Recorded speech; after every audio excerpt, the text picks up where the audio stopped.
Muslims and Arabists often inform us that jihad means spiritual struggle. Is this true?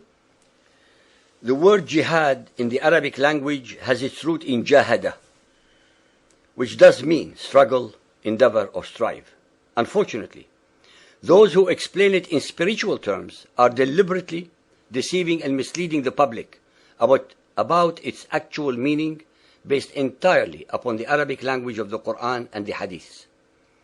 In innumerable verses in the Quran and the Hadith, jihad means only one thing: physical warfare in the cause of Allah, which in Arabic it is jihad fi sabilillah. Most human beings, whether followers of Muhammad or not, do not know that Muhammad unilaterally declared total and eternal war 1400 years ago against all unsuspecting human beings who do not believe as he does. Contrary to all the falsified assertions by politically correct Westerners, and aided and abetted by Mohammedans who have every reason to hide the truth, jihad is not a spiritual struggle for excellence, but a continuous war against all so-called unbelievers until all of humanity is either converted to Muhammadan Islam, is subject to it, or is slaughtered.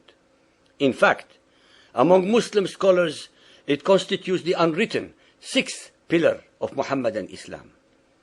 The Quran and the Hadith are crystal clear in affirming this.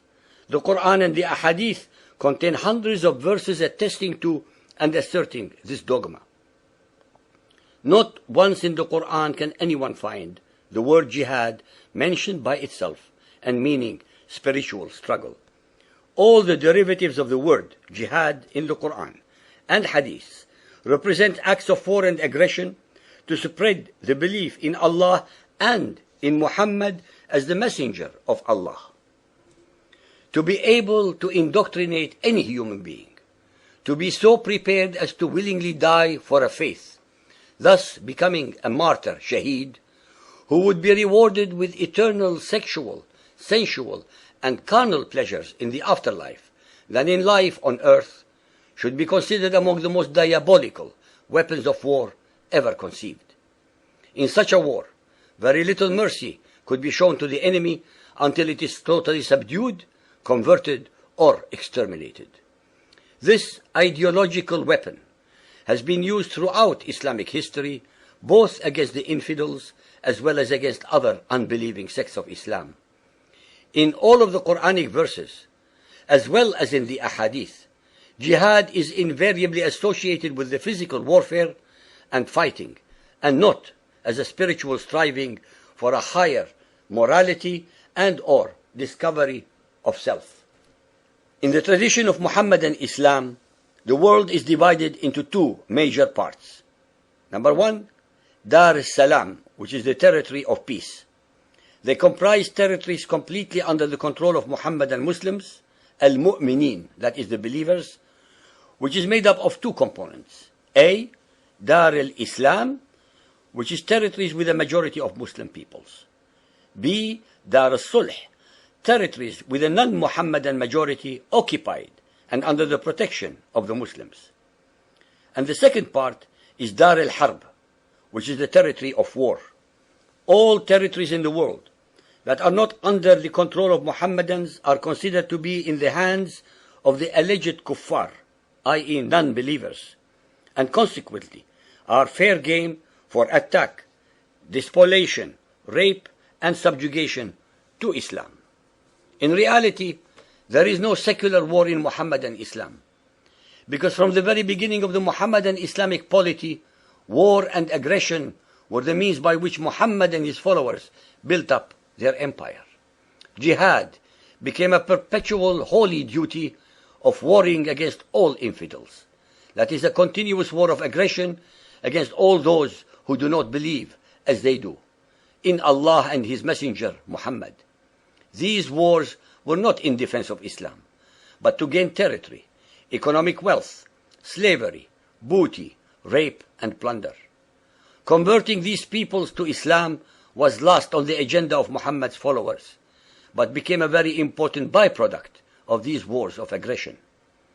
It is a cruel irony, if not actually divine justice, that among the largest victims of jihadi terror were and continue to be other Muslims.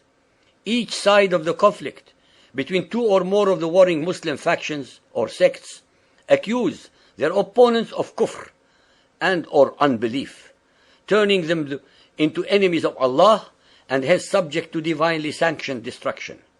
In this manner, and according to the Quran, their holy book, since all are Muslims killing other Muslims, none will ever be received in paradise, but will assuredly end up in Allah's hell. For the listeners who doubt all the above, the following very few examples, verses and hadiths should easily and conclusively sober them up. Chapter 9, verse 5. But when the forbidden months are past, then fight and slay, فَقَاتِلُوا. The pagans, wherever you find them, and seize them, beleaguer them, and lie in wait for them in every stratagem of war. Chapter 9, 29. Slaughter, قَاتِلُوا, those who believe not in Allah, nor the last days, nor hold that forbidden which has been forbidden by Allah and His Apostle, nor acknowledge the religion of truth, that is Islam, even if they are of the people of the book, until they pay the jizya with willing submission and feel themselves humiliated. In Sahih al-Bukhari Hadith 4.50, narrated by Anas bin Malik, it says, the Prophet said, a single endeavor of fighting in Allah's cause is better than the world and whatever is in it. Sahih Muslim Hadith 4631 and 4626 by Abu Huraira. It says, I love that I should be killed in Allah's cause, jihad, then I should be brought back to life and be killed again. This was what Muhammad said. Sahih al-Bukhari Hadith 4.73, narrated by Abdullah bin Abi Awfa, says, Allah Apostle said, know that paradise is under the shades of swords. There are hundreds more of similar verses in the Quran and the Hadiths, for those who have the appetite for more. We rest our case.